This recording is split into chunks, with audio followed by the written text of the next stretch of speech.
I'm a sucker for inspirational movies, so I was intrigued by the new Netflix movie, True Spirit. It's based on a true story of a 16-year-old girl who decides she's going to sail around the world solo. Now, it sounds incredibly scary and daunting, but does the film deliver on the inspiration?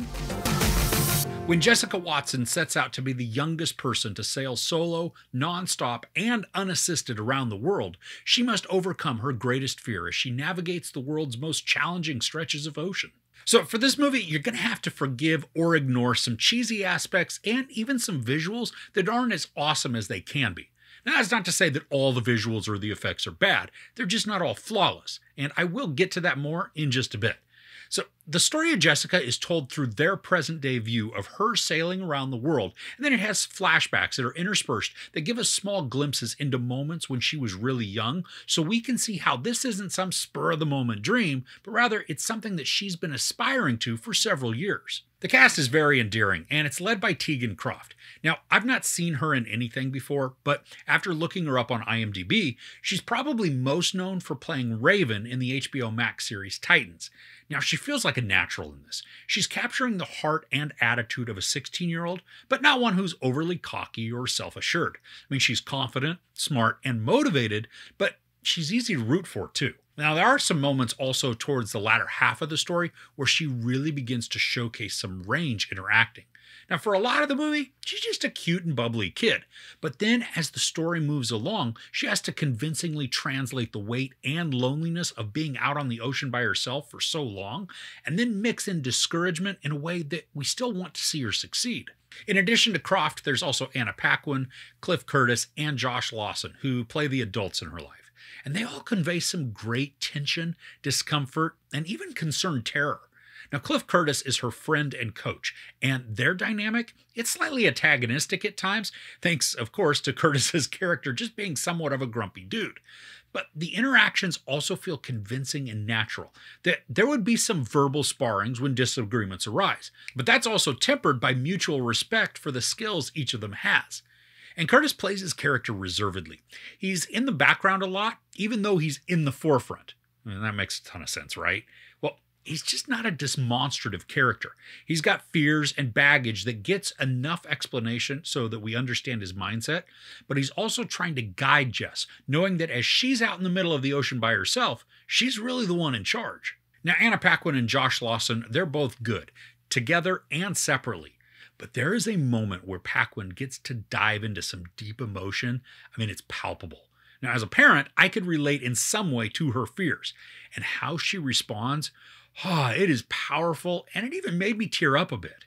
So I'd mentioned that the visuals aren't always flawless. Now, there are times that the settings look to be more green screen than real location, but then there are times that it didn't matter if it was real or computer generated because the experience of seeing what was going on was nail-biting and breathtaking. I mean, I literally was holding my breath at one point because the action that was going on was so anxiety-filled. And I never expected to feel that in this movie. I mean, most of it's cute and predictable, pretty much exactly what I was expecting it to be. I mean, I wanted some decent characters I could connect with and then cheer on, a compelling story that held my attention, and then some action that helped to reinforce the emotion of the plot. And we get all that. And we also get a climax moment that is terrifying. I was literally fighting the urge to Google Jessica to see the outcome of the story, but I did stick it out and I didn't cheat the story for myself. Now, during the last act of the film, I was absolutely glued to the screen.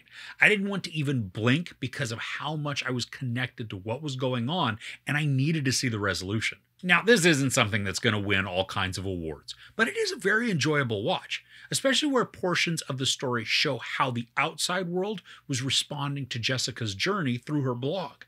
The messages are touching, and if I do look at them through a very jaded lens, they can feel contrived and fake. But if I'm not watching this as a cynical and unhappy man, the messages of support are uplifting and sweet. Now, the pace of this is surprisingly tight. The movie's just under 2 hours, and it didn't ever feel that long to me. I mean, even when there's downtime in the action, or there are just flashback sequences to develop the characters further, the story still progresses in an efficient manner, and it doesn't lose its momentum. And as you can imagine, the real events, they cause quite a stir in the media.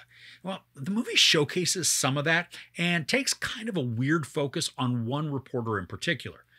Todd Lassance plays a TV reporter who's pretty antagonistic towards Jessica's attempt, and all throughout the film, the camera will focus on him as he stands with the throngs of other reporters outside of Jessica's home, just waiting for a report from the family.